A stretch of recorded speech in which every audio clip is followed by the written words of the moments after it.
Good evening, Garden City. I'd like to call to order our regular city council meeting for Monday, June 24th, 2024 at 7 p.m.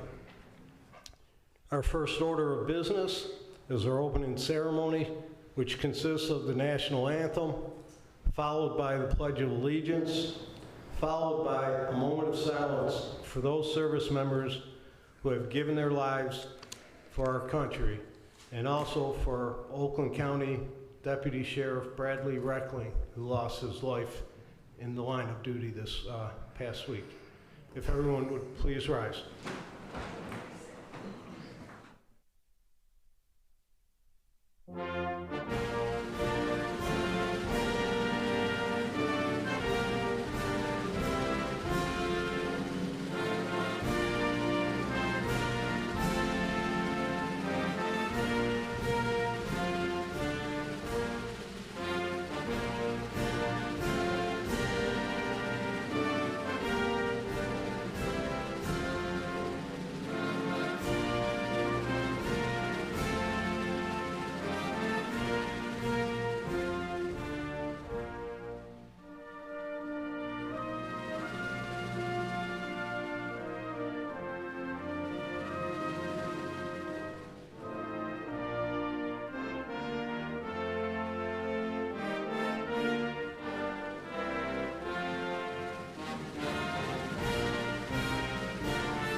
To the flag of the United States of America, and to the republic for which it stands, one nation, under God, indivisible, with liberty and justice for all.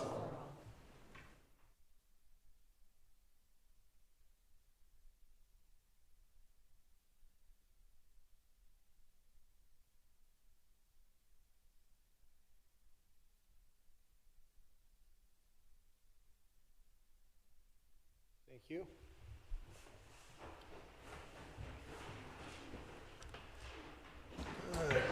Jake, if you would take roll call, please. Mayor Jacobs, Here. Mayor Pro Tem Dold, Present. Councilmember Karafotis, Here. Councilmember Squires, Here. Councilmember Earl, Here. Councilmember Witt, Here. Councilmember Lynch. Here. And a quorum of 7. Thank you. Before the approval agenda, I would ask that anybody that's planning on coming up for speaking would fill out a comment card up here. Thank you. Item 4 is the approval of the agenda. Mayor, Councilmember Witt. I'd like to make a motion to approve the Monday, June 24th, 2024 council meeting agenda with a revision to action item B3, switching the names of Arcola and Chester to Elmwood. Support. Support from Councilmember Lynch. Further comment from table? From the public? All in favor? Aye. Opposed? Motion passes 7-0. We have no recognitions. I don't see any county or state officials. No presentations. I do have some community event comments. I'll call up Kim Poma from the library.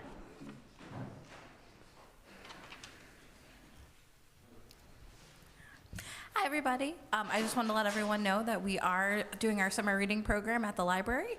We're in our second week right now. Our first week got us over 140 kids signed up and over 130 adults signed up, so we're pretty excited about that. Our theme this year is adventure, so we're actually taking people all around the world. We went to Mexico last week. This week we're in Egypt. We're going to go to Japan, to France, to Australia, to Colombia, so we're really excited about that. I would love to talk in detail about every single program we have going on, but I don't think we have time for that. So I will say for adults who sign up, we are doing a Spice of the Week inspired by the country that we're in, so you can come to the library, you can pick that up. There are 2 recipes that go with it to give you an idea of what to make. And then for the kids program, what I'm most excited about is during Australia Week, we are going to have Bluey come visit the library. And she will be there on July 19th, which we're very excited about. So it's never too late to come sign up. We go all the way till the end of July. Thank you very much. Thank you. Thank you. Okay, next, I'd like to call Miss Elaine Salter and Miss Lisa Clark for Autos for Autism and Music in the Park.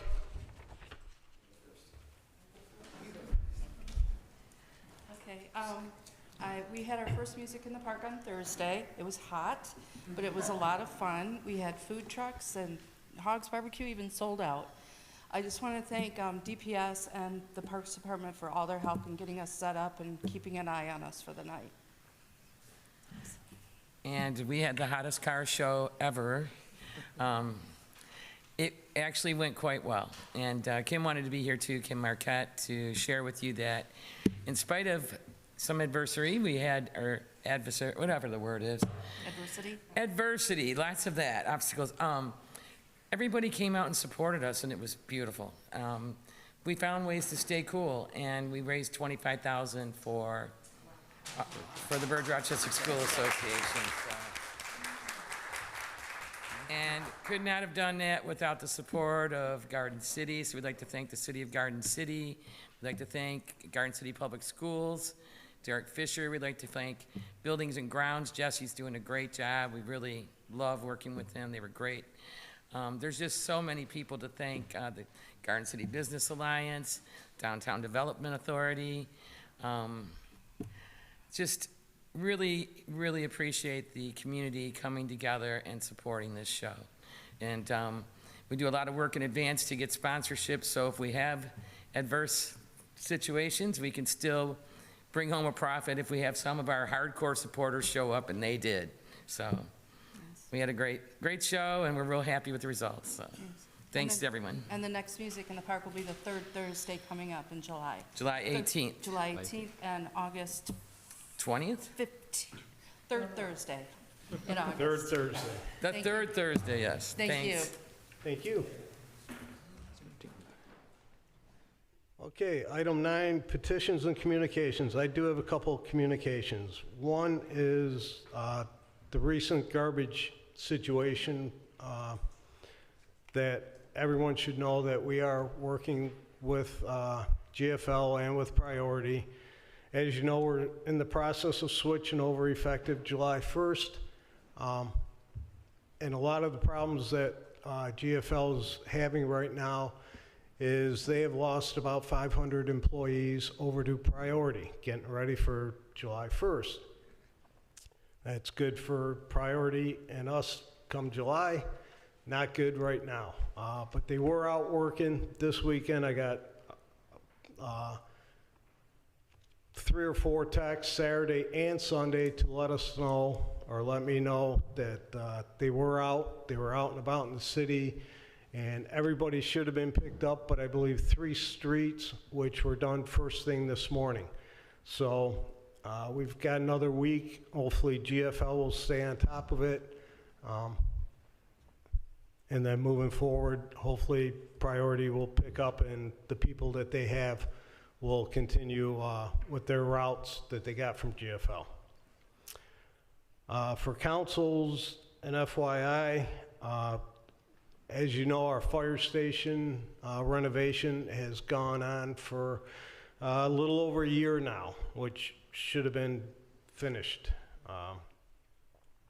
It's not, and we've had meetings, and according to the contractor, they are having issues with working around the fire department, the firefighters being in there.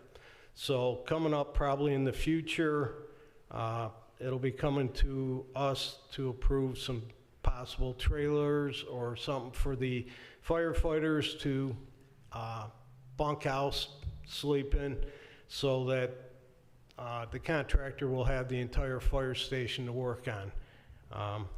That should be coming forward, and we were told that if that happens, they gave us a timeline about 3 to 4 months of being completely done. So that will probably be coming up. That's just an FYI for council. Item 10, public hearing. 2024 Sidewalk Program. Anybody wishing to speak on the sidewalk program, please come up, state your name. I do know, if we could just interrupt for a moment, I think Brad was just going to just give a little bit overview of the sidewalk program with Ken. Sure. Could we do that first? Sure. So just one moment, and then we'll have the DPW director give us a little information of why we sent this out and the purpose of the program. Thank you. Good evening, Mayor and Council. As with previous years, this year's sidewalk program addressed trip hazards greater than 1 inch.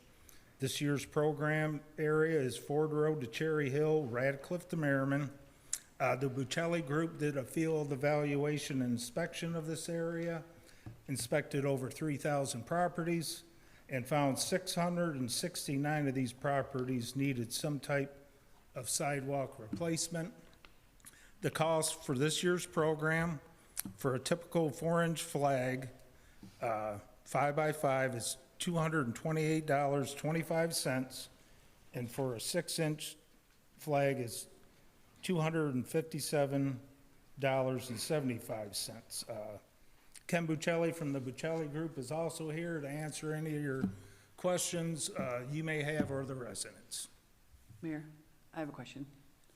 I know last year when we talked about this program, some people complained that some houses were missed, and we said, we talked to Mr. Buccelli about going out and looking at all these homes at different times, because sometimes people are home and they're parked in their driveway. We don't get to see the sidewalk. Did that happen where we went at different times during the day? So we could I'll see let it? Ken answer that. Okay.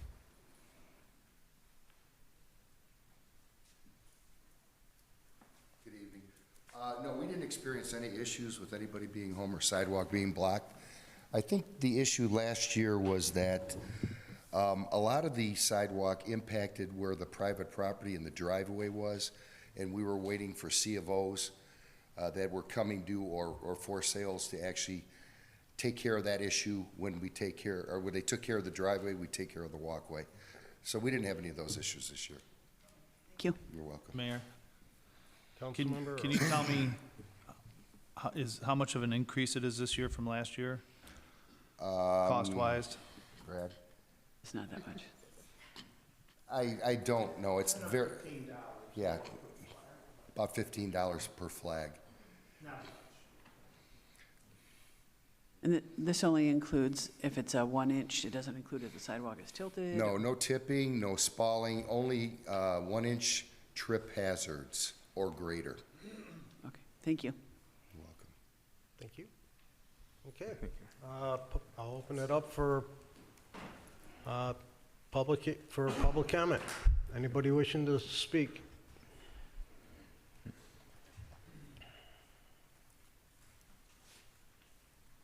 Hi, my name is Ken Matesic. I live on Pierce, west of Craig. I received a letter last week along with a contract to be signed that wasn't filled out with estimates.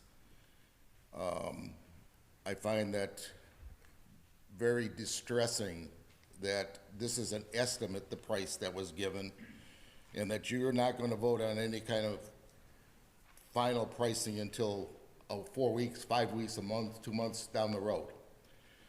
Fortunately, I know Mr. Buccelli. I spoke to him.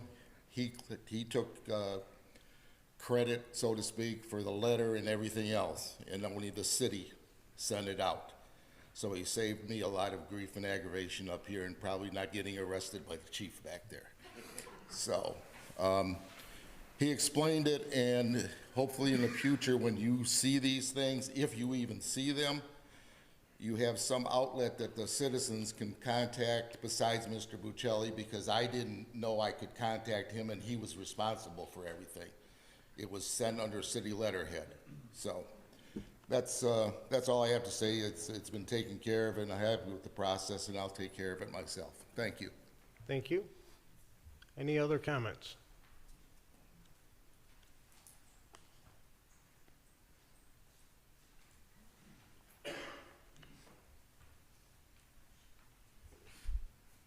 Good evening. My name is Frida Goldner. I live off of Ford and Merriman, and the issue with this letter is that basically the entire sidewalk is below grade. So when it heavily rains, when it's wintertime, most of the sidewalk in front of the house is totally covered in either water or ice. And it's not fun to try to stay on top of.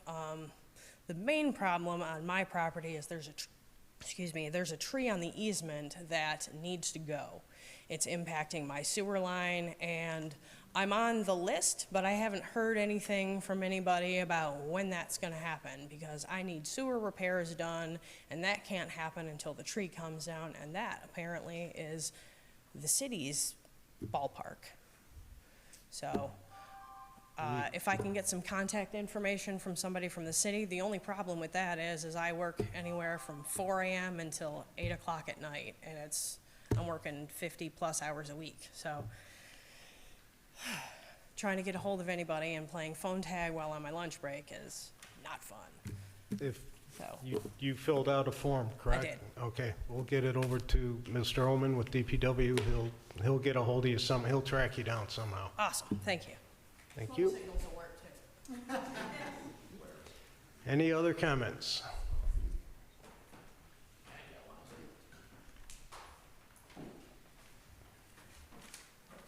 How you doing, Ed Roselle?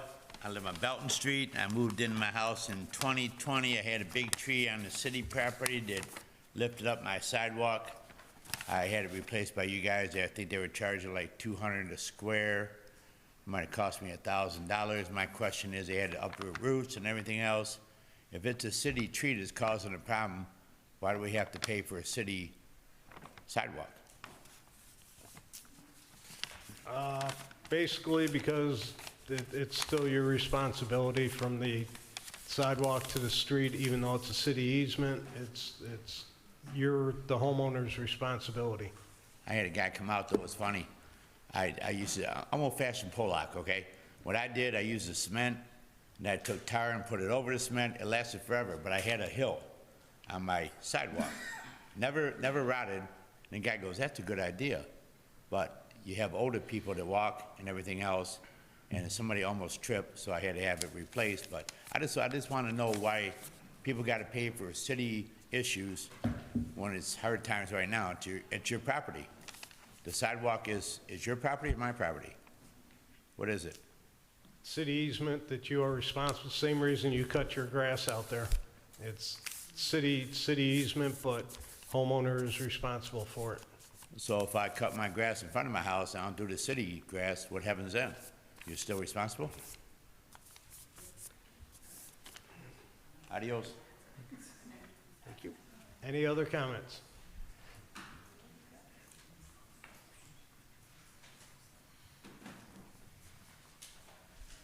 Wesley Ananick, I live on Hennypen, just east of Craig. So we're new homeowners, just kind of moved in February. Did what I needed to do, got my C of O, got the city come out, inspected the property, everything was good. Then a few months later, we get this estimate in for roughly about $1,000 for the sidewalk. Timing's pretty bad. You know, I kind of wish that came earlier, because that could have been something that would have been negotiated upon purchasing the home. Probably would have had the other homeowner do that for me. So timing sucks, but you know, I understand that it's a need. It's in the charter, so there's probably not much that the situation can change on. The attention to the sidewalks, it might be a little misplaced though, because just being new to the neighborhood, I already know that there's some really big potholes on Craig just south of Ford. And I think that's more of a hazard for cyclists than I would say my sidewalk is to pedestrians walking. So just my humble opinion on the matter. You know, if anything could kind of change to where maybe it's a little bit of slack taken off of the citizens, maybe negotiate where the city can cover half of expenses and the residents pay the other half. But I don't know, something a little newer would probably be appreciated. So, thank you. Thank you. That's probably something we can look at with the building department of when they go out and do inspections for that. As for the road condition, I believe that road is scheduled to be redone this year. Any other comments?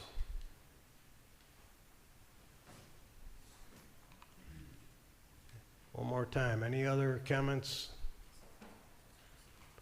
Okay, I will close the public hearing. Item 11 is the consent agenda. Mayor, Councilmember Witt. I make a motion to approve the consent agenda items A1 through 4 as presented. Support. Support from Councilmember Squires. Comments from table. From the public.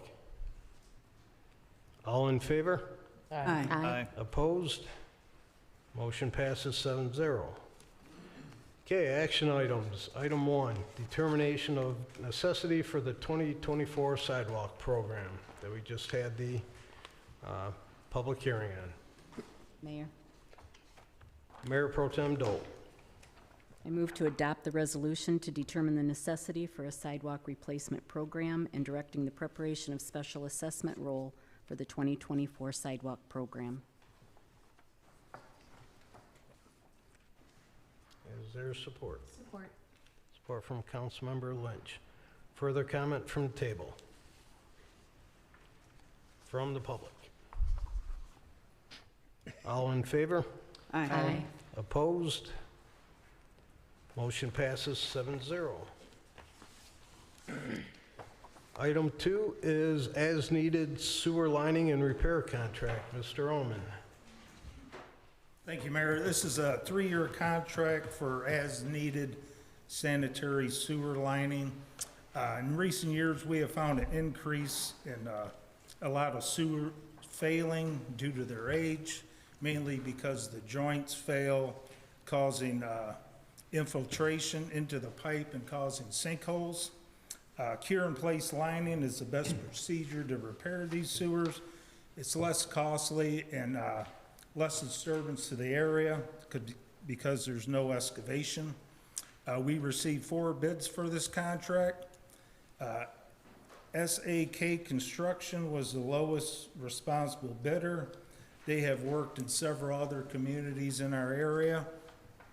This type of emergency contract included a single unit and estimate quantities for unit pricing bidding purposes and does not represent the true quantities or the lump sum dollar value of this contract. Earlier this year, we did apply for another grant through Eagle for water and sewer improvements, and sewer lining is included. Thank you. Motion is in order. Mayor, Councilmember Witt. I make a motion to approve a 3-year contract for as-needed sewer lining and repair to SAK Construction LLC of Taylor, Michigan, for an amount not to exceed $1,108,146. Support. Support from Councilmember Squires. Comments from table. Mayor, Councilmember Karafotis. the whole 1.1 is covered under a grant? Excuse me? The whole amount is covered under a grant? I think that grant's for like $1 million. Is that right, Alan? Do you remember that? Yeah, so. Okay. Which we might not use all that $1 million just on sewer lining, but it's there. Okay. Further comments? From the public? All in favor? Aye. Opposed? Motion passes 7-0. Okay, item 3 is Elmwood concrete reconstruction. Mayor, Councilmember Lynch. I move to approve the contract for the Elmwood Concrete Reconstruction Project to Hard Rock Cement of Westland, Michigan, in an amount not to exceed $613,823. Support. Support. Support from Councilmember Squires. Comments from table? The only comment I have is apparently somebody had said that I had pulled Elmwood and that's why Arcola and Chester were put on there, which is not true. Elmwood was not originally on the 2024 program to be done this year. When it was brought to my attention that it was being added, and it wasn't going at the time before council. I asked if that was proper, and I also asked why it was being put on, and I was told it was being put on because there was a deal being made with the hospital, which I questioned. So that is why Arcola and Chester were back on there, and I have no problem with Elmwood other than the construction that's going to be going on at the hospital, which, as we know, we may not be able to keep the construction vehicles off of that street. Also, I know everybody at this table was called by former mayor to say that I did that, so I wanted to clarify for the council that I did not pull it out. I just questioned how it was being added. Further comments from the table? Mayor, what did you mean the deal with the hospital? What's that? What did you mean when you said you were referring to a deal with the hospital? I asked why Elmwood was being added on, and I was told that somebody reached an agreement with the hospital to have it added. I questioned that. Who would be able to do that deal without coming to council? I don't understand. Well, it was either the previous city manager or the previous mayor.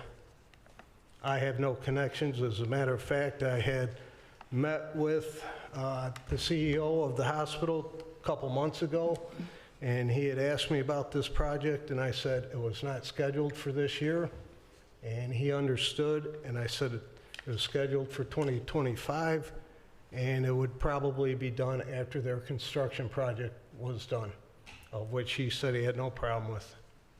Okay. I do remember us talking about Elmwood and how important it was that it gets done because our residents are going down there in ambulances and to visit people. So I know we did talk about getting it done sooner than later, so I'm glad that we're putting it on there. Yep. Further comments from table? From I the, just want to put it out there that I did not receive any phone call from anybody, okay, so. that's fine. I did hear from a few people. I didn't receive anything from the former mayor either. I didn't receive a phone call, so. Okay. Comments from the public?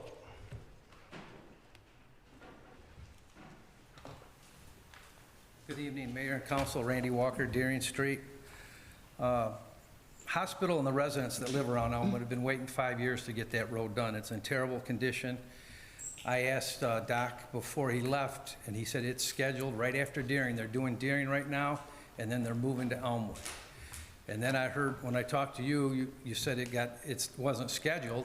I called Doc down in Florida yesterday. He said, no, it's scheduled. Somebody must have took it off. He goes, I had it scheduled. So it was scheduled to be reconstructed, like I said, as soon as Deering's done. The road causes our rescue units to bounce up and down, which causes more discomfort to the patients that they're transporting. A couple of tidbits I want you to think about. Garden City Hospital paid $1,081,000 in property taxes last year. That's summer and winter combined. I called Brian Marciniak today to check on that. They are the #1 taxpayer in the city, $1,081,000. They're the largest employer in our city. And we're treating them like this. I mean, they've been wanting that street done for years. It's not right. I'm glad that we're putting it back on there. Elmwood gets way more traffic than Arcola and Chester. I have nothing against Arcola and Chester. I just don't want Elmwood pushed back. And that's all I wanted to say. I called a few council members. I didn't call everybody. But I did call Brian Marciniak about the taxes. I called Doc down in Florida, and he said he scheduled it, and when he left, it was still on the schedule. So that's what I'm going by. I'm not up here to call nobody a liar, but Elmwood needs to get done. It's a crucial street.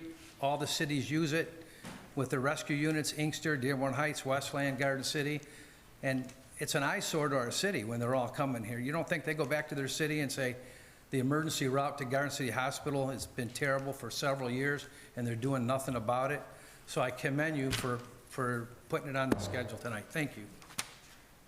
Thank you. Further comments? My name is Joe Scher. I'm the Director of Plant Operations at Garden City Hospital.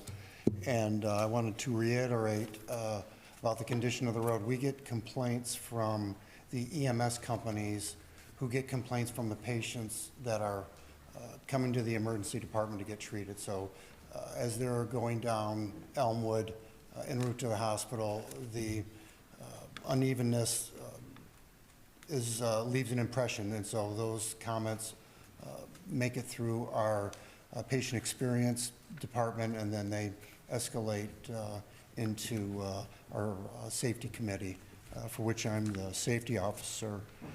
We also get complaints from actual patients and visitors visiting the hospital when they enter off of Elmwood and park by the emergency room.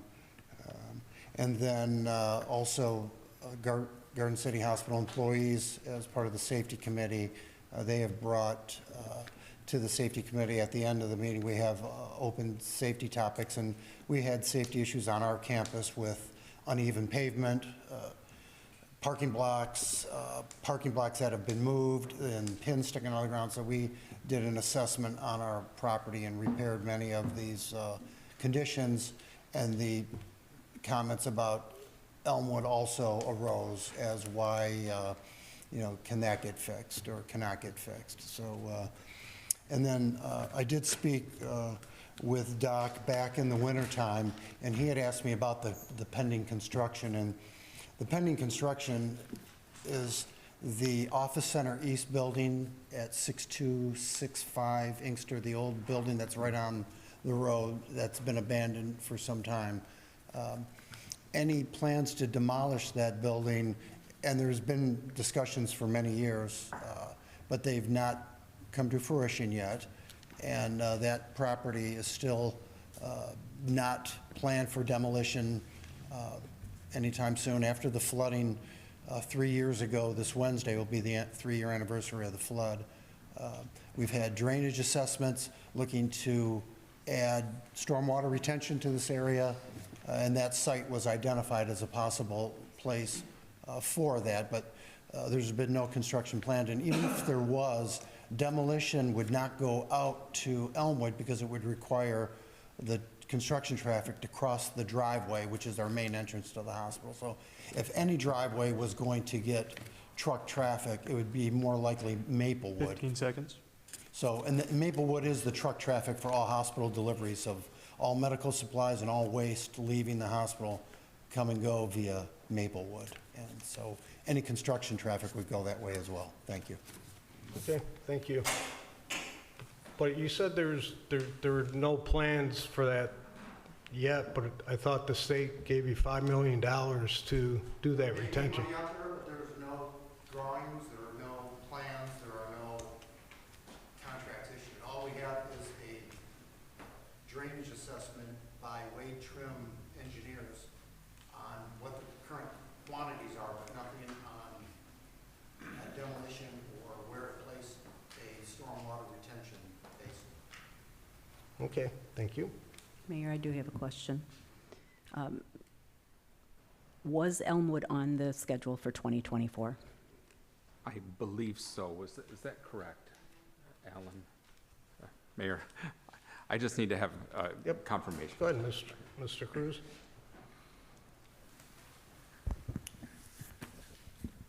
Yes, it was scheduled to be paved after Deering, and Hard Rock agreed to add it to Deering using the same unit prices, and they drafted a letter that should be in your packet that they were honoring that. And Doc authorized Elmwood to be paved this year, just like he said. So Arcola and Chester were not on the 2024 schedule? It was not. It begs the question, how did it get changed? Okay. Well, Who knows that answer? I don't know the answer, but we are here to have, to have the motion about Elmwood. and the necessity is present also. I understand that, but if we don't know how it happened, how are we going to stop it from happening again? Mr. Cruz, do you know how it got removed from the schedule? Well, I mean, seriously, Yes. if things are going wrong, we need to fix them. So if it was a misfiling or miscommunication, then let's hear about it and then we'll fix it. Well, again, I'll go back to, I brought up when it was originally not on any road plan map that I saw for 2024. Okay, Mr. Cruz knows all about the maps. Do you have the answer? what's that? How did it get removed from the, Well, we talked about Elmwood being scheduled for 2025 because of possible construction with the hospital. who talked about it? The administration, The mayor, the city Doc- man? Doc was in on it, I was in on it. We discussed it. It wasn't, it was brought up, like I say, I just heard about Elmwood a couple weeks ago. It was not on anything that had been brought to council, wasn't on any road map. When I asked how it got added, again, I was told that someone had talked to the hospital and they were adding it. It hadn't come before council and it wasn't on any map that I'd ever seen. So that is where it got changed, apparently. So these things usually, Mr. Miller, have to come before council? Yes, they do. So from now on, Mr. Cruz, you realize that any changes should come before council and it's just not a conversation? well, that's why Arcola and Chester is before you, because we put that together to put it before council. We don't authorize anything. I realize that, but I'm saying Yeah, if there's I don't make change- the decisions. I give you the facts, and you can prioritize what roads need to be paved. I don't make that decision. Well, we appreciate you doing the bid. Right. Thank you. Okay, further comments from the public? Opal Loveland, Barton Street. I don't know which meeting it was, but there was a council meeting where we discussed, or you people discussed, Elmwood and the construction at the hospital, and somebody was going to coordinate with them. So that's all I remember, but I can find it somewhere. Sure. Jeff Dole, Arcola Street. I'd like to echo what the two gentlemen said. It's critical to get the road fixed. Unfortunately, I've been in these emergency vehicles all busted up. You hit a bump, a chuck hole, you got broken legs, ribs, you could puncture artery, puncture a lung. It's critical that we have smooth roads, especially near a hospital. Thank you. Thank you. Further comments?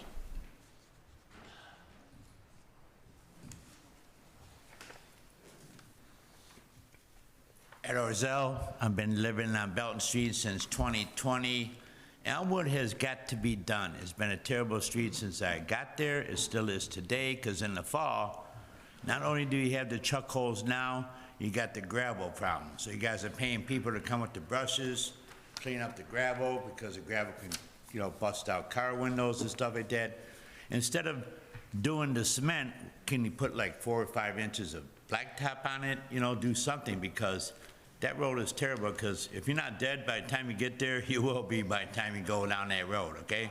It's a terrible situation. I called in 3 times. My hat's off to the city, because when I call in, a day or 2 later, the chuck hole people fill up the holes, and every time I see them on the street, I compliment them for the job that they're doing. But it's got to be done with something. And a couple years ago, they did something with a steamroller.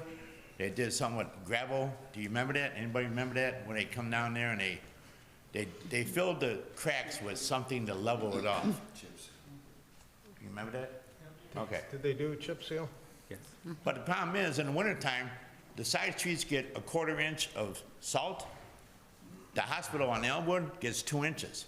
And even if it don't snow, you guys are throwing rock salt on Elmwood, and it's just tearing up that street. And that's what you guys are doing. Now, I don't know, I think the hospital should pay for half of that bill, because you're taking care of them going in and out of that place, but what about the residents? I mean, I see salt when it shouldn't even be salt, and it's tearing up that street. That's what I gotta tell you. Thank you. If the contract passes, it will be concrete restoration. Any other comments? Here we go again. I'm so sick of this crap. Elmwood was supposed to have been done 5 damn years ago. And I live on Elmwood. And you can't put nothing on top of it because the road's higher than the sidewalk is now. Your sidewalk floods, not mine, but yours does. It's your alley, it's your sidewalk. And I told them when they put it in, it was too high. But I'm just an old hillbilly, I don't know nothing, you know. All you have to do is stand back and look at the goddamn thing.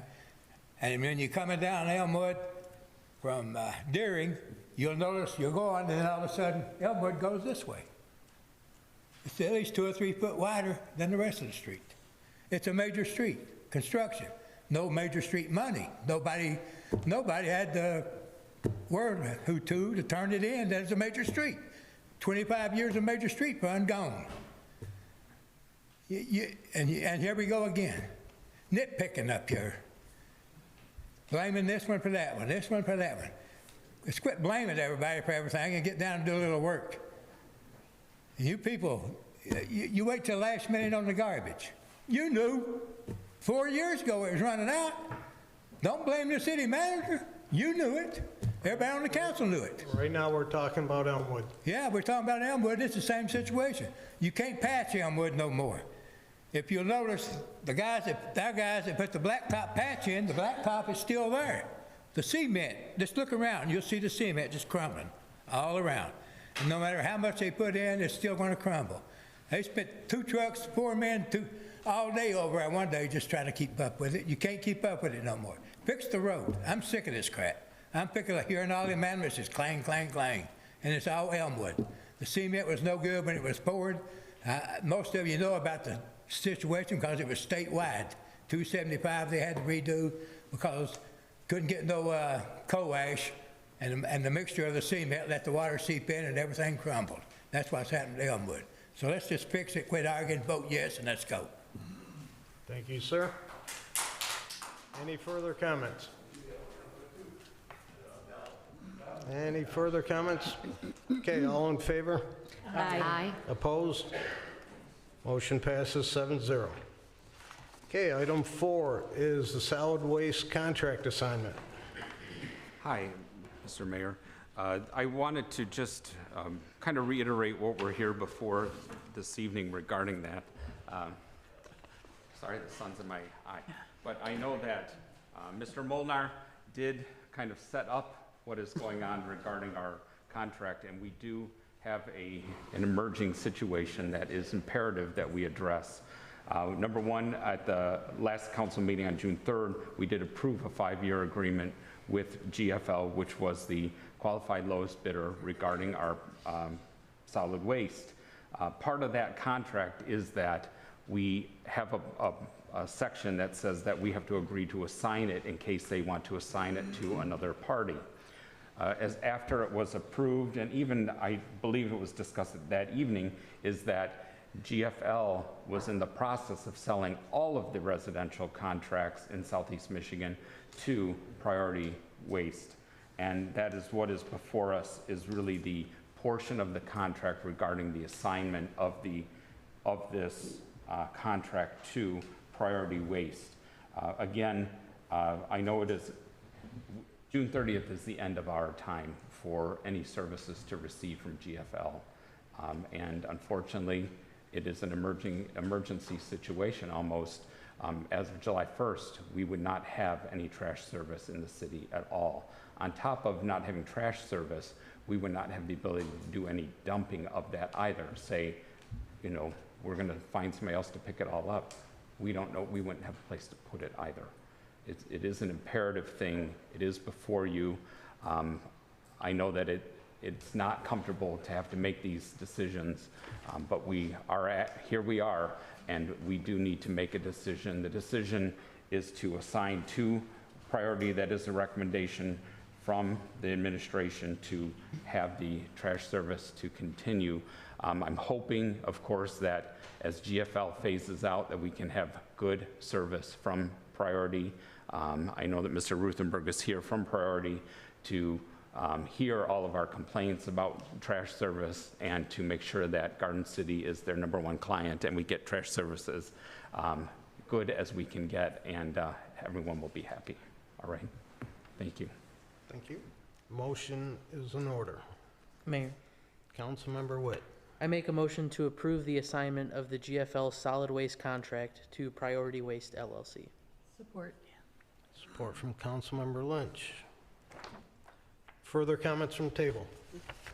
Mayor Pro Tem Dole. So, Mr. Miller, there were a few of us that did not vote for the GFL contract. Correct. So that being said, we're kind of, it doesn't really matter at this point. We're between a rock and a hard place. Well, we are, but again, you can have displeasure with the contract. I just don't know if you can also have displeasure with the assignment, but this is part of the contractual process that we have established, just the legalities of our contract with GFL.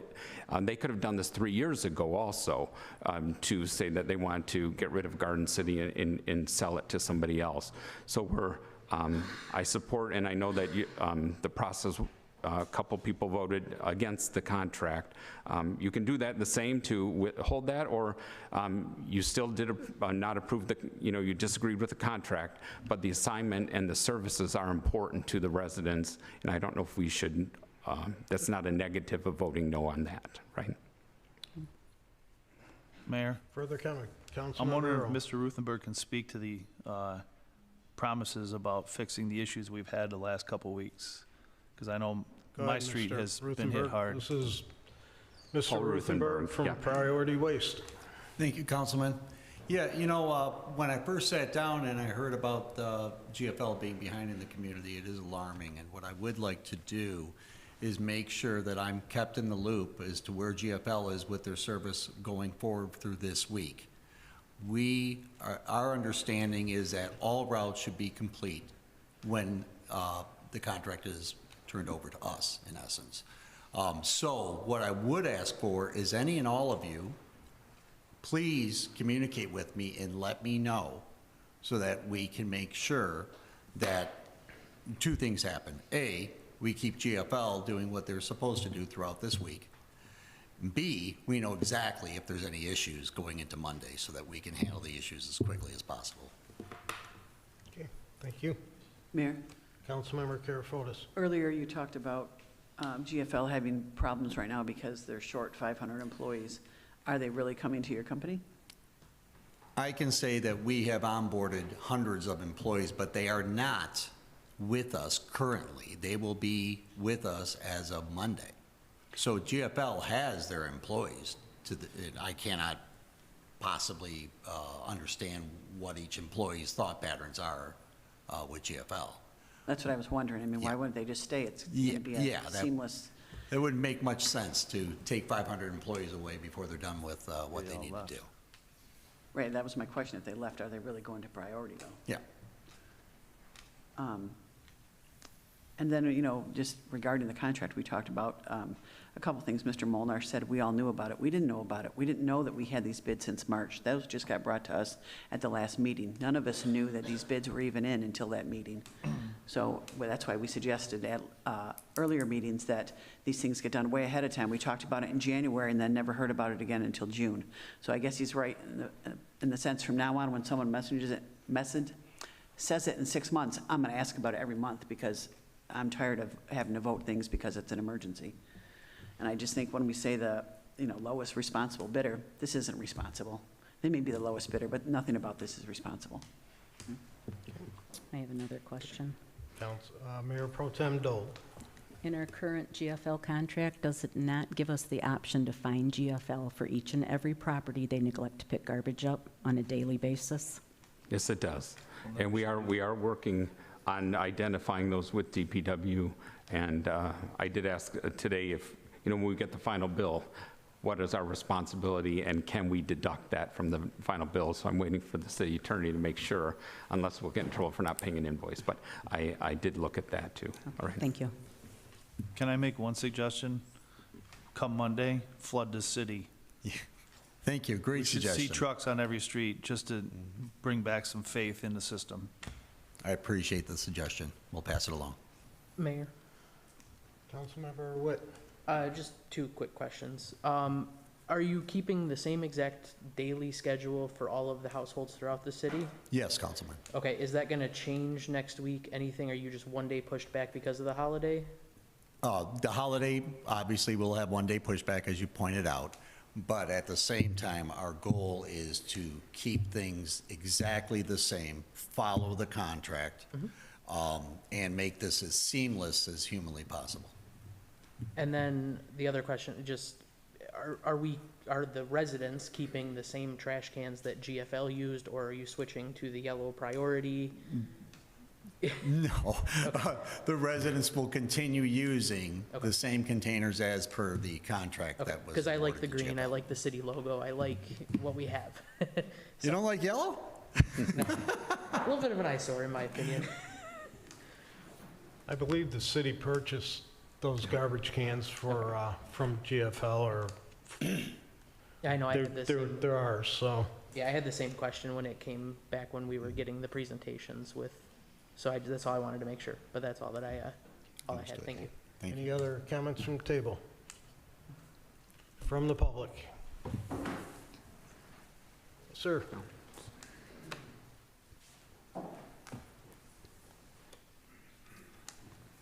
Mike Jones from Donnelly Street in Garden City. I'd like to add last week's pickup, which was scheduled for Thursday, took place on Friday, Saturday, and Sunday.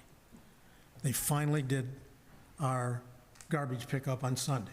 They did the recycling on Saturday. They did the lawn waste on Friday, all of which was scheduled for Thursday. So there's 3 more that you can add to the list of their failure to do it when they were supposed to. All right, thank you. Thank you. Any other comments? Okay, all in favor? Aye. Opposed?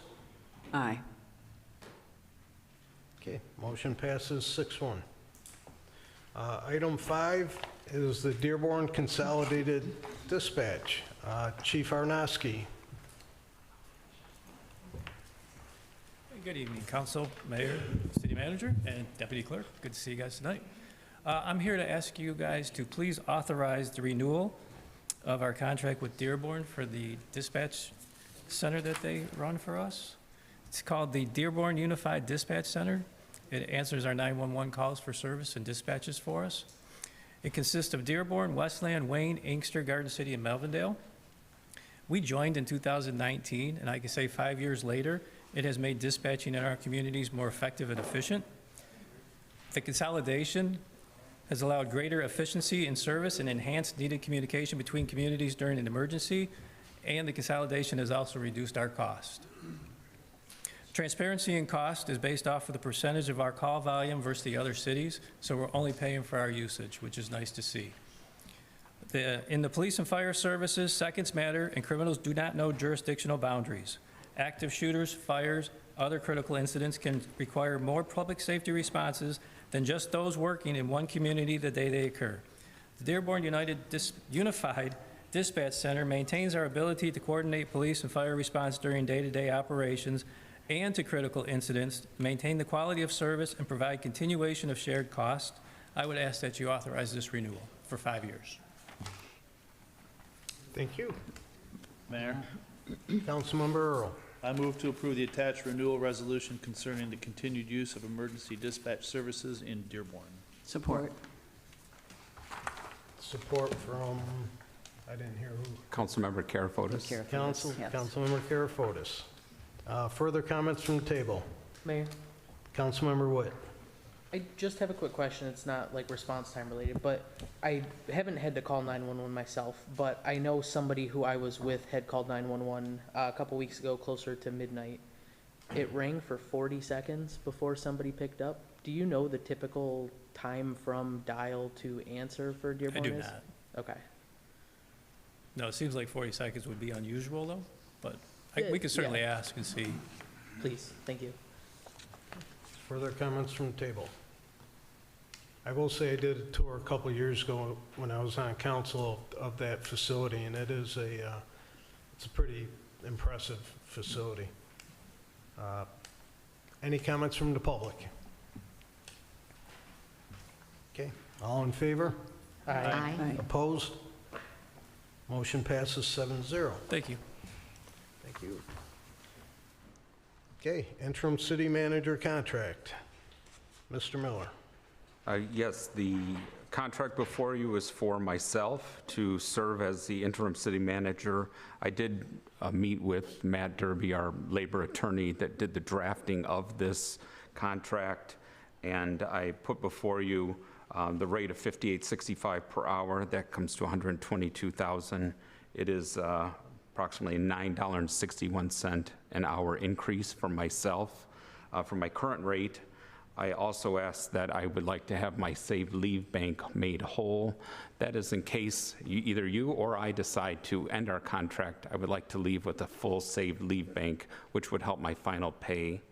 Also, I put in that I would like to, of course, return back to my regular scheduled program as Community Development Director, and also with the same status and that I had and seniority date and all of the rules and that are agreed to with the GCS PPA contract.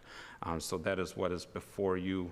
I also asked that it would go back to May 20th. On that date, the city manager did leave and really did not continue any duties after that date. Okay. Motion. Mayor? Councilmember Karafotis. This is to recommend that the city council approves the attached contract with Matthew Miller as interim city manager. Support. Support from Councilmember Earl. I just have, I guess, a question. Is it, I don't remember when we had the last interim city manager, but is it normal for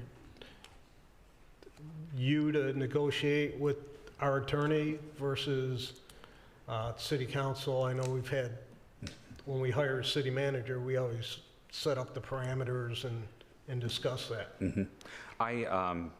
I put forward what had been discussed with Doc before he left, and then I put out the full salary today in the contract. If you want to make an amendment to it, this is where you would do it.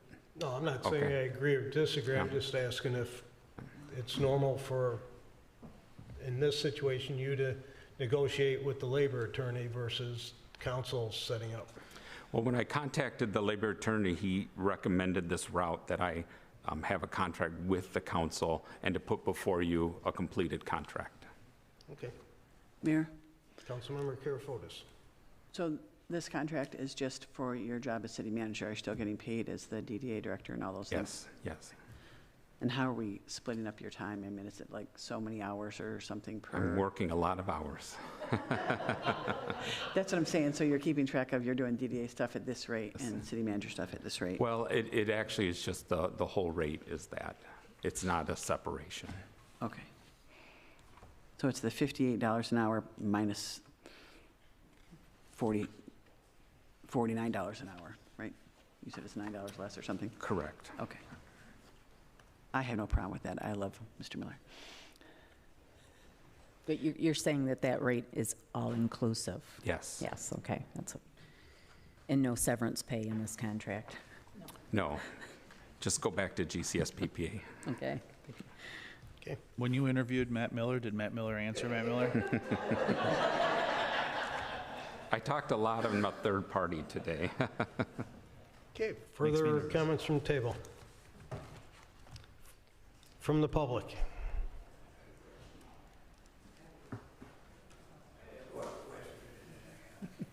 We hired a city manager, or you temporary? Is that what I'm understanding? He's temporary. He's our So, interim until we hire a new one. Okay, so we have to go through that Correct. whole dragged out process again? Correct. That's what I was afraid of. Thank you. Further comments? All in favor? Aye. Opposed? Motion passes 7-0. Okay, we have no other business. Public comment, you will have 3 minutes to speak on non-agenda items only. It's not a time for question and answer, but we will try to answer your questions. Anybody wishing to speak? Mr. Jones.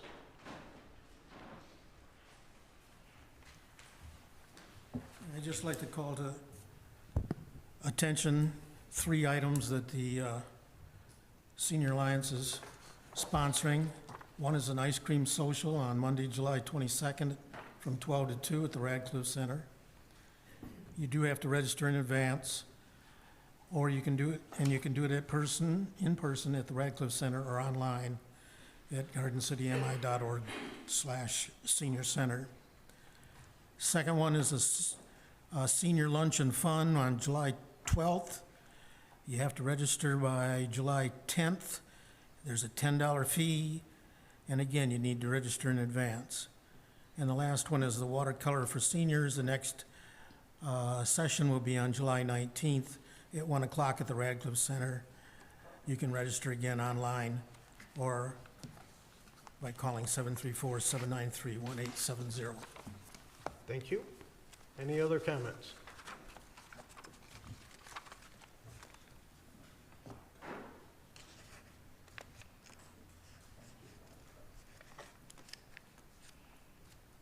My name is Lonnie Caldwell. I live on the corner of Bach and Hubbard.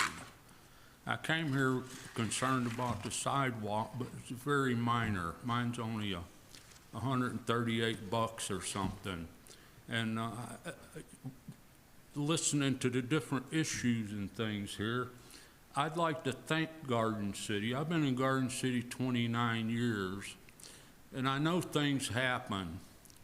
The garbage pickup and things happen, but you know, I've needed law enforcement a couple of times, and they were right there. I needed EMS a couple of times, and they were right there. I had a gas leak once and had to hit 911, and they were right there.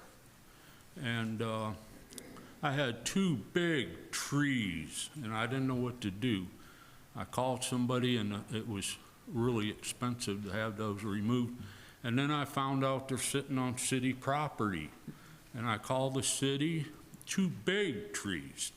And they came out and marked them, and they removed them in a timely, like they said they would, and they ground the stumps and everything, and I seeded it. And like I say, I've been in Garden City 29 years. But I just wanted to bring that to your attention. I brought up 2 teenagers in Garden City, and that's mostly when I needed the law enforcement. We got through that, and they're real good kids today. They're real good kids today. So anyways, I ain't going nowhere. I'll be in Garden City. Thank you, sir. Thank you. Any other comments?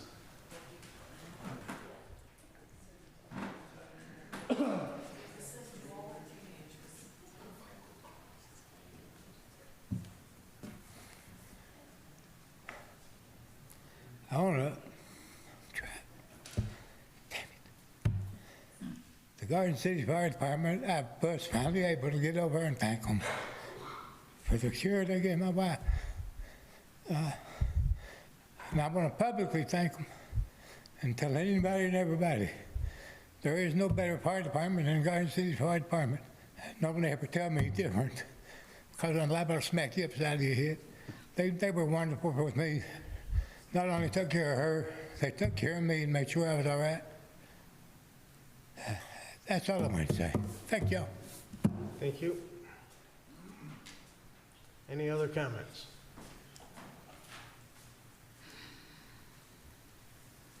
Opal Loveland on Barton Street. I was here for the 318 council meeting where the park bond appeared on the ballot. And I sat there confused because it felt like I'd spent like 12 times with my best friend, and then all of a sudden heard she just delivered a baby. I'm like, where did this come from? I went to all the budget meetings. I came to the council meetings. And then all of a sudden, there's a park bond presented. And you have to vote on it tonight because we got to get it on the ballot in August. So I did a little backtracking because I just still couldn't understand how this just appeared out of nowhere. So I backed up with the Parks and Rec meeting minutes until the 30th of January, where the interim Parks and Rec manager said he couldn't be at the February meeting because he would be attending a conference. So a motion was made to change the meeting to 3/5, same time, same place, which would have been in here at the chambers, and it would have been recorded. On 2/26, a notice was posted on the city website that the Parks and Rec meeting was postponed due to the election. Wasn't postponed due to the election, it had already been postponed for a conflict with the interim Parks and Rec director. Then on 3/4, at 12:28 a.m., a notice was posted on the city website that the Parks and Rec meeting was moved to Radcliffe, and now it's called a special meeting. It wasn't a special meeting, it was the February meeting that was rescheduled for 3/5 in chambers. And then in less than 24 hours, it got moved to Radcliffe, where nobody knows what happened. And it was on the agenda as a park millage. Then we have all these signs popping up all over town calling it a parks millage. So there's something that went on at the 3/5 meeting. I'd like to know why it was moved from these chambers and it wasn't recorded. Because the standard operating procedure while Doc was the city manager was to have all meetings in this chamber and recorded. And that meeting got conveniently moved, and then we have two special interest nonprofit groups who decided to take up some money and buy some signs and post them all over town to vote yes for this. And it's an empty bond. There's everything, I could show you, everything. There's nothing set in stone. It's completely empty. Thank you. Any other comments?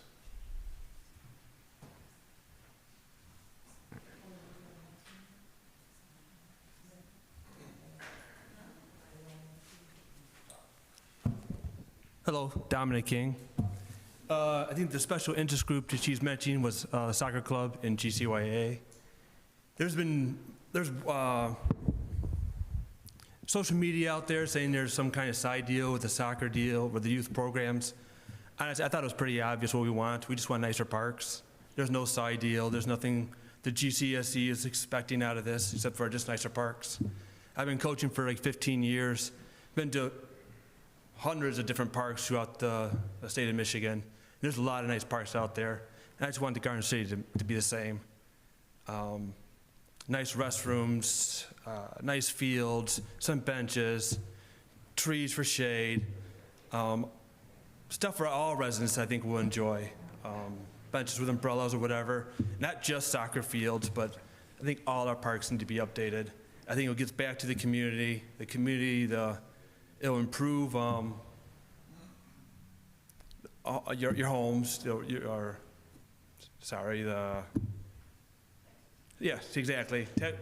It'll improve the value of your homes, having nice parks. There's a lot of literature out there. You can pretty much search CDC, a bunch of different literature. That nice Parks and Rec, a good Parks and Rec department, nice parks is good for the community. You'd be hard pressed to find any negative about having good parks. That's all. Thank you. Further comments?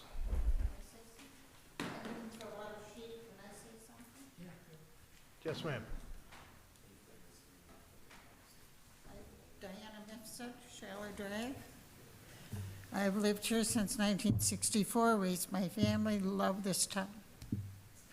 So disappointed in the, I don't even know how to say, backroom negotiations or whatever that went through for about 6 years. I would really like everyone concerned, the public, all you people And I'm not good at public speaking.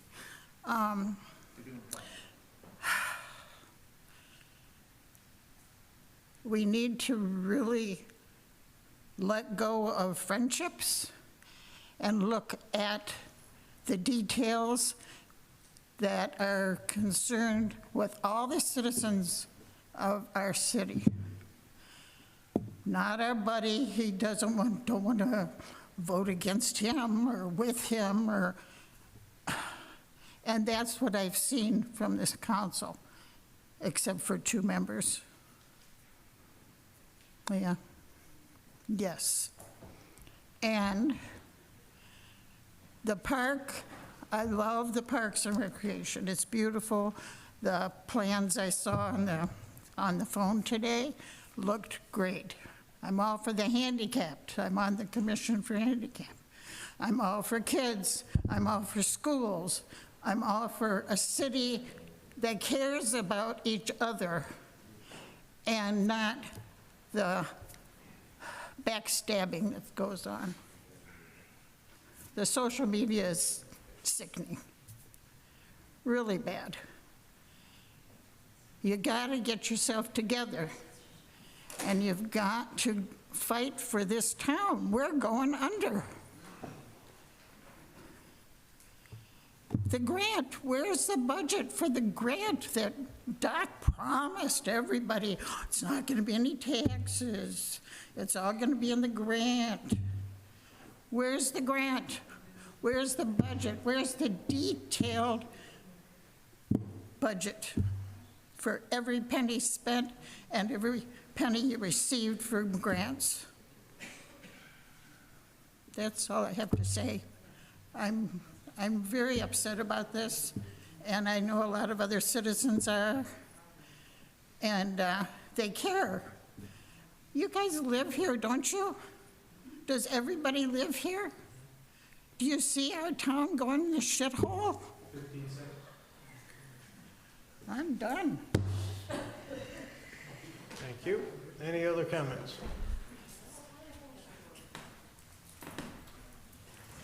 Yeah, name's Ed Milne, Dawson and Shatka. I went by the city park today. Looks great. Warmed my heart, see all the kids with their parents and grandkids, grandparents enjoying that park. Except, why is there so much dirt? Did they over-excavate? And a lot of that dirt's washing onto I don't know, you call it the walk that goes around the play structure, and all the mulch, it's spread out. It's not contained. It just doesn't look neat. For the nice park we got, the playground we got, why does somebody come by there and 2 people with leaf blowers can do it, but you can't do it in the middle of the day because the kids are there. The sand, that area is sandy, and it'd be a mess. So why isn't it, to me, it should be cleaned or just maintained a little bit more. I don't know what's the basis. They would do once a week when they cut the grass. I don't know. It just didn't look neat. That's. Thank you. We'll have DPW take a look at it. Any other comments?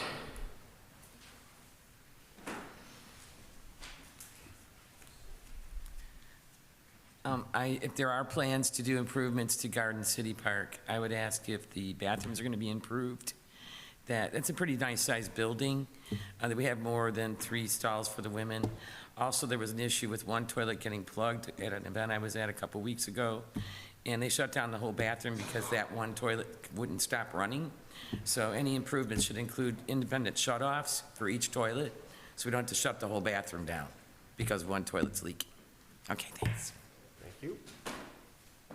Any other comments? Okay, city manager's report. Yes, good evening again. I do have just a reminder, July 4th, all city offices will be closed, just in case, so that, if you can believe it, is next week. So I was surprised by that myself. So, but that in place, also just a reminder that the next concert is the 18th of July, which I mentioned. Also, Lucky Squirrel is coming again for July. I don't know if we have any vendor space left. We received actually 5 today, so I'm hoping we get them all in and that we'll have a good Lucky Squirrel event for July 24th. Also, just so you know, today was the deadline for the city manager applications. We left it open till, till midnight, and so we're waiting for them all to get in. We received a number of applications, and we will put together all of those, and we will get them to you tomorrow. All right, and that's all I have. Thank you. City clerk. Nothing? Thank you. Welcome to Jacob, though. This is his first meeting. Deputy City Clerk, but thank you. Yes. Mayor Pro Tem Dolt. I have a couple things. The first thing I want to do, though, is to see if we cannot please schedule a meeting to discuss, a workshop to discuss the Radcliffe issue, the budget over there. I have been asking for this for months and months, and nothing has happened. I believe July 9th is a good date. It was. I really, I'd like to make a motion that we schedule this workshop tonight.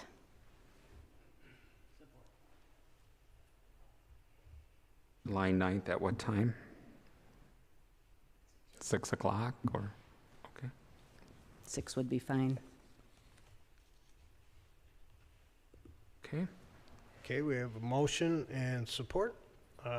Any comments from the table? I'd be good with that. Mayor, Councilmember Karafotis. I just wanted everybody to know that we did receive a expense report for Radcliffe today before the meeting. And it looks like money spent was around $2.6 million. So that's the things that we will be going over at the workshop. Okay, at 6 p.m., I'm assuming right here? Yes. I don't think there's any meetings. I don't think so either. I don't see anything on the calendar. Okay. I hope that would also include not just the budget, but to look at the plans for Radcliffe moving forward. I think that that outcome may determine what the plans are, probably. Yeah. Right, we want to discuss the plans, like moving forward with the Imagination Station, the teaching kitchen, and the roof. Yeah, oh, for sure. Yes. And just so everyone's aware, we did have the company come out finally and look at the roof, and they did see some things that we weren't aware of or we weren't told about, and that bid should be in shortly. Okay. Further comments? Garden City hold good. on. Oh, I'm sorry, we got to vote yet. Okay. Comments from the public? What was the date? July 9th. July 9th, 6 p.m., right here. Any comments from the public? All in favor? Aye. Opposed? Okay, motion passes 7-0. Continue, Mayor Pro Tem. I want to announce Garden City Goodfellows is doing a Christmas in July at City Park on July 20th, which is a Saturday, from 2 to 9. There'll be several bands, there'll be food, lots of fun stuff for the kids, so try to come out and support our kids. Goodfellows help approximately 300 children every Christmas, and we do that through the generosity of our residents and business owners. So I think right now that may be all I have, other than a quick hello to my 91-plus-year-old mother who came into town and wanted to come and see her daughter. Wave, Mom. Welcome. Councilmember Lynch. Yes. First of all, I want to also comment on the Autos for Autism. That was a hot day, but there were some hot cars out there. And it was just like every year. The people come out and support it. Doesn't matter the weather.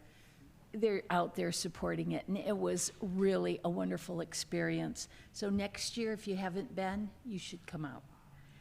I have something that I need to bring to everybody's attention. On May 20th, Council passed the tax levy portion of our 2024-25 budget. We were to pass the expenditure portion once it was adjusted. Well, July 1st is next week, and I know I haven't heard anything regarding the budget over the past month, and that does create a problem. On May 20th, we discussed employees that are under contract and their contracted pay increases that are occurring on July 1st. And we were told that that's all covered, that's not a problem. But what we didn't think about was the many part-time employees and the court employees. Parks and Rec is made up of probably 80% part-time employees. The court employees, at least 10 employees that won't be getting their raises, and they're not eligible for it because we didn't pass the second part of the budget yet. Had we passed it, their increases would have been covered. Or if we had thought about it when we checked on the other portion of it, they would have been covered. So what I'd like to do is I'd make a motion to approve any scheduled, budgeted, or merit raises for all the part-time employees and employees of the court that are effective July 1st, 2024. Support. Support from Councilmember Witt.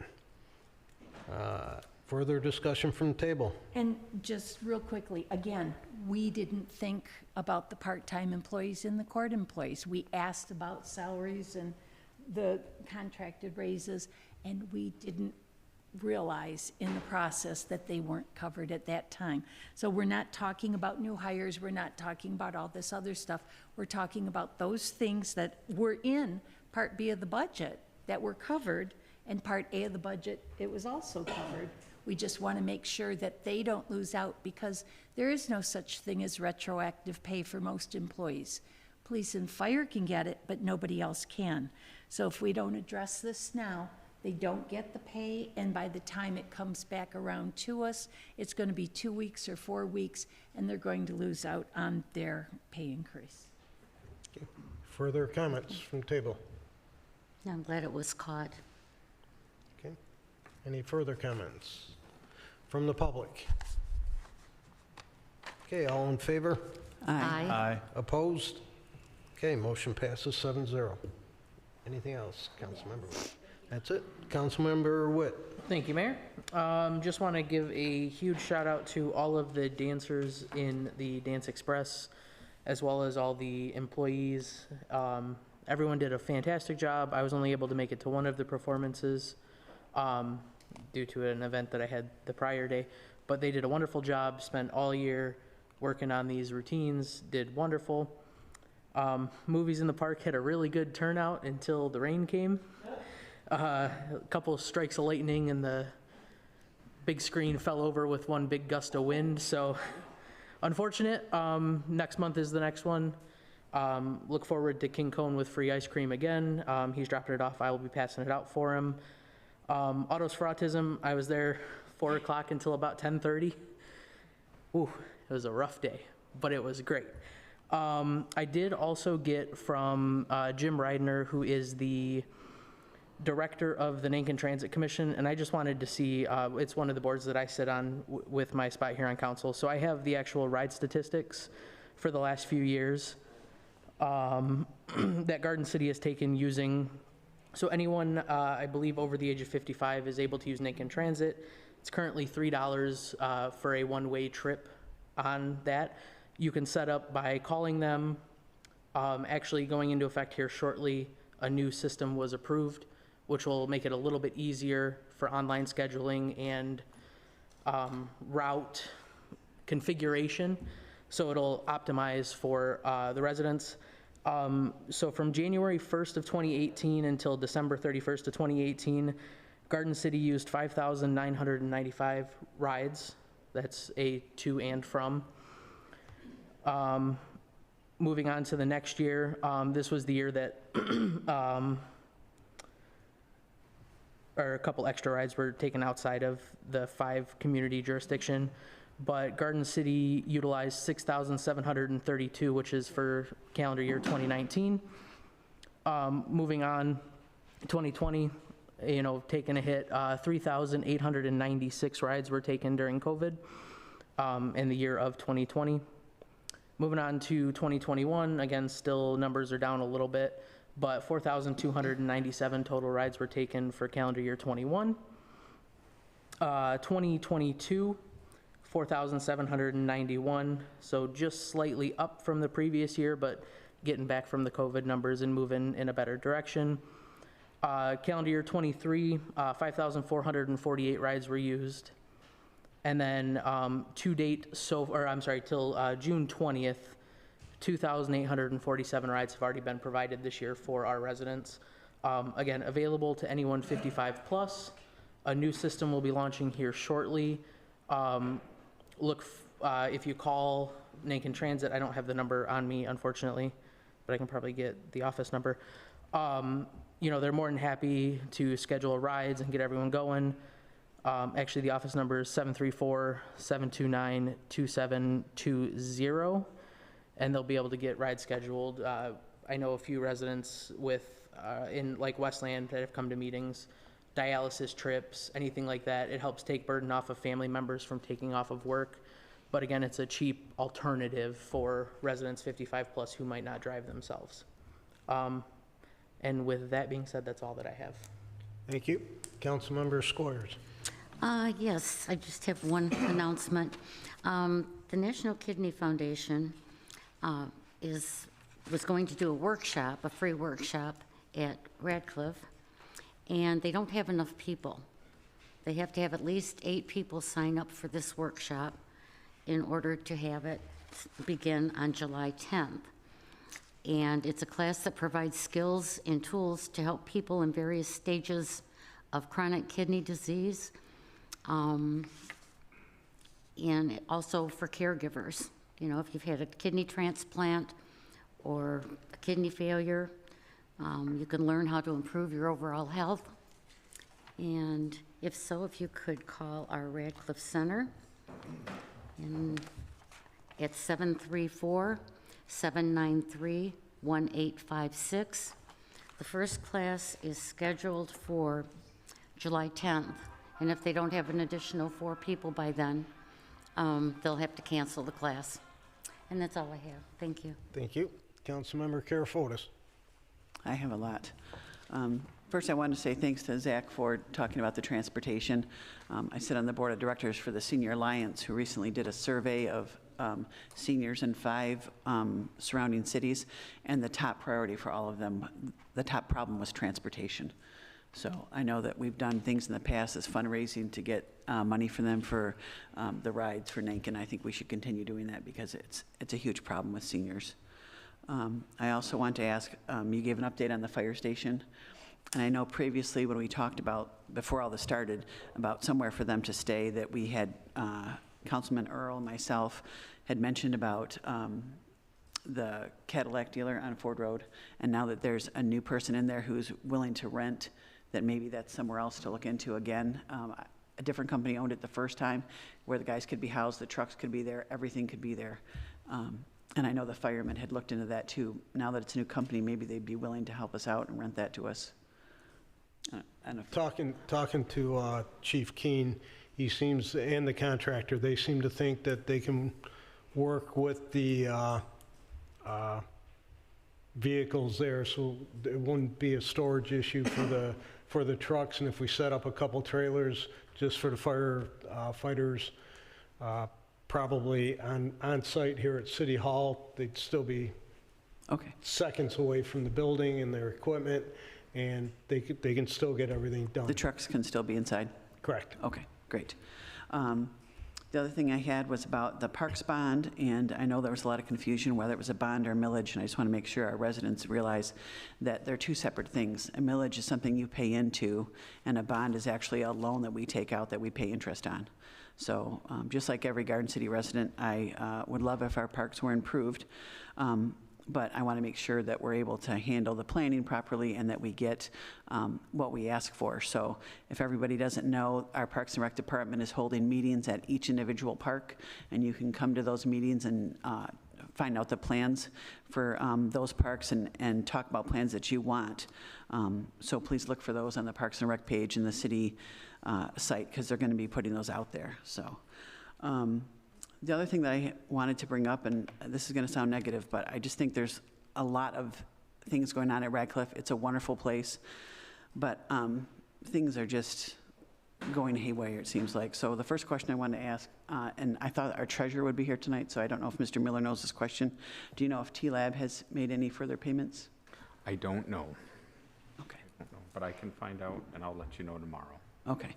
Well, I wanted to say that during the 29th the April 29th budget workshop meeting, I asked if the city required the T-Lab renter to pay it by a cashier's check. And I wanted to know if he had to pay by a cashier's check because he had bounced a check to us. The answer that I got at a meeting in front of the public was no. I asked if he'd ever bounced a check to the city, and the answer from our city manager and our treasurer was no. That was a lie. I asked these questions because previously I requested a printout of all the T-Lab payments. It was given to me by our treasurer, and it stated there were 2 payments of $3,800 just a short time apart. That seemed odd to me, so I know a local resident had a FOIA request, and it actually showed a report from our treasurer. It's a GL activity report, and it reveals that T-Lab actually gave us a check for $3,800 on 3/23, and then it bounced, and it was returned by our bank on 4/5. So they didn't make 2 payments of $3,800. They wrote a check, and it bounced. That was a lie. I don't think that we should be lying to our public, and I don't think we should be lying to our council. In the same meeting on April 29th, I asked if there were any other renters of the city that were behind in rent. The answer from our city manager and our treasurer was no. That was also a lie. After that meeting on May 7th, our treasurer sent an email to our city manager. I have that email. It says, "Good morning. As you recall, on May 1st, I provided you with a reconciliation of the city leases and the outstanding balances which Councilwoman Karafotis requested at the April 29th meeting. There are large outstanding balances for actually 2 renters. It takes a village child daycare at Maplewood for $46,000, $167.81, and then for T-Lab for $42,000 at Radcliffe. How would you like us to address these balances?" So we were lied to at a meeting by our treasurer and by our city manager. Now, I think that one of those, Takes a Village, has reconciled with that. There were some issues with their lease, again, going back 2 years, so we were out the money. Also, at a previous meeting, I asked about the DTE bills for Radcliffe and why they weren't put in as a line item in our budget for 2023. Every building in our city is a line item. The City Hall, the Police Department, Maplewood Center, all has a line item for the DTE bills. The answer that day was, we didn't own the building previously, so we didn't know what the bills would be. That was a lie. We never actually got a bill for Radcliffe. We acquired it in May of '22. We didn't get a bill for 13 months later. We got a bill in June of '23 for $80,000. So it wasn't put in the budget because we weren't, wasn't put in the budget because we weren't paying the bill. So maybe hoping that we wouldn't have to pay the bill, or whatever the reason was, we were getting service for free. We didn't even bother to put it in our budget. And I just think that someone in our city should have called DTE and said, "Hey, we haven't got a bill from you in 1 month, 2 months, 3 months, or ever for 13 months until they finally figured it out and sent us a bill for $80,000. And our treasurer got that bill, our previous Parks and Rec director got that bill, called our treasurer, who emailed our city manager and said, "I know nothing about it." So I think that the lies are just piling up. At a previous meeting, we were told that other than the big storm this past winter, Radcliffe had no roof leaks. I actually looked through all of our paid invoices since we acquired Radcliffe. That was a lie. There's tons of paid invoices after we first acquired Radcliffe stating that there were many leaks, and we had been billed several times for services regarding the roof issues. I asked if we had done any previous roof inspections before this one coming up, like when we acquired the building or later, and we were told no, other than a walkthrough, there had been no inspections done. That was a complete lie. Duralast, who did all the work on the building, came out as soon as we bought that building and said we needed to have a new roof. I also found a bill from February 23 from the Garland Group, who's working with us now.